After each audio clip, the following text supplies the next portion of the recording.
Okay, here's our identification on what we call a FA 725 V1, which would be version 1. Your 100 series, your 10 series, your 20 series. So this is what your hat looks like, or your carrier, your cover.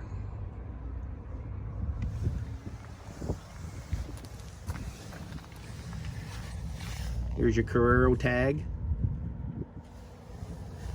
And your differential is square.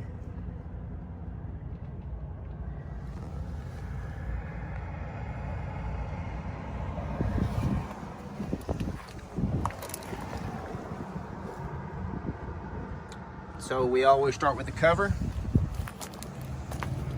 to identify.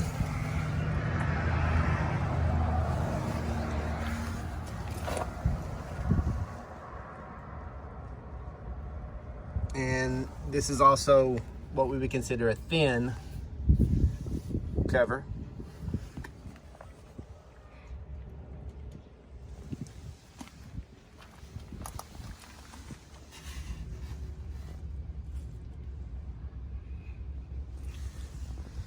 So parts are getting really hard to find for these particular axles, which is why we offer the upgrades.